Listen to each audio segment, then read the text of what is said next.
Salutations. Aujourd'hui, on plonge dans un sujet qui, je pense, parle à beaucoup de monde.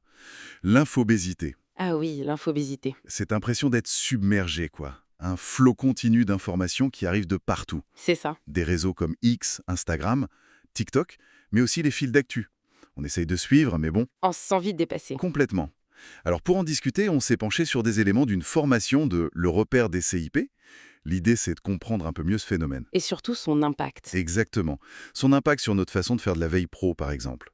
Alors, on décortique ça. Allons-y. C'est vraiment, comme vous disiez, une réalité quasi quotidienne à l'ère numérique. L'infobésité, comme le décrit bien la formation, c'est cet excès d'infos qui mène à une saturation cognitive. Cognitive, oui. Voilà. Le cerveau n'arrive plus à suivre pour trier, analyser et surtout, assimiler ce qui compte vraiment. Parce qu'il y a trop de sources, hein. Internet, les réseaux, les emails. Exactement. La multiplication des canaux rend la curation, le tri de contenu, presque impossible. Et la formation insiste sur un point. Lequel? La fragmentation de l'attention. Notre capacité à nous concentrer longtemps sur une tâche, elle diminue. Et ça, pour la veille professionnelle, c'est un problème, j'imagine. Comment ça se traduit concrètement? C'est là que ça devient critique. La formation le souligne bien, l'infobésité, c'est pas juste désagréable. Non, c'est un vrai frein. Voilà, un obstacle majeur pour une veille efficace. Le risque principal, et il est sérieux, C'est de rater l'info importante. c'est ça. Passer à côté de données capitales, ne pas voir une tendance qui commence à émerger, ou louper une opportunité stratégique. Parce qu'elle est perdue dans la masse. Noyer, oui. Le repère des CIP donne un exemple assez parlant d'ailleurs. Une entreprise qui a raté un petit changement de réglementation. Ah oui. Une info perdue dans les emails, les newsletters. Résultat, Dotsball, un retard coûteux. Ouch. Et au-delà de ça, il y a le stress, non? Bien sûr, le stress, le sentiment d'être dépassé, tout ça ralentit notre réactivité. Et donc, ça peut nuire à la compétitivité. Ce qui est frappant aussi, c'est comment les plateformes qu'on utilise tous les jours y contribuent. Mhm. Le fil infini sur X, les suggestions d'algorithmes sur YouTube, qui parfois nous égarent plus qu'autre chose. C'est tout à fait ça. Et les notifications, la formation en parle, ces alertes qui nous coupent tout le temps. Oui, c'est un autre point clé. Les notifications constantes qui fragmentent l'attention, mais aussi la nature même du contenu. C'est-à-dire?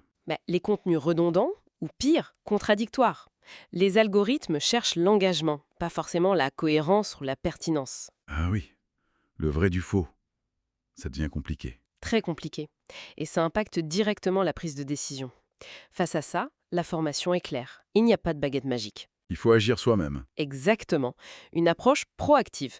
Utiliser des filtres. Limiter les notifications. Choisir ses sources avec soin.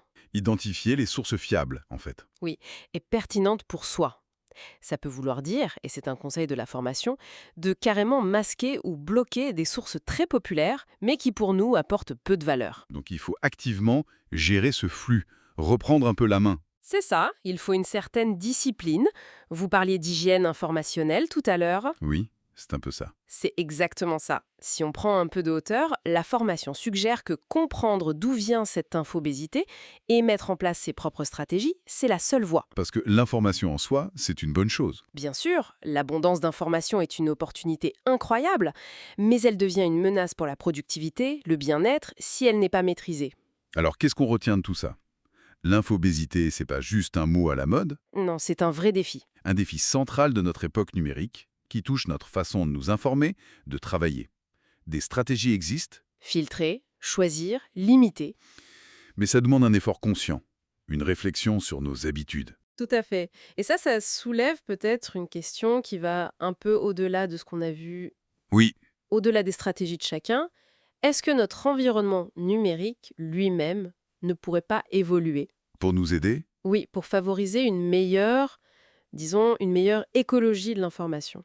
Comment les outils, les plateformes pourraient nous aider à mieux naviguer ce flot au lieu de juste l'amplifier?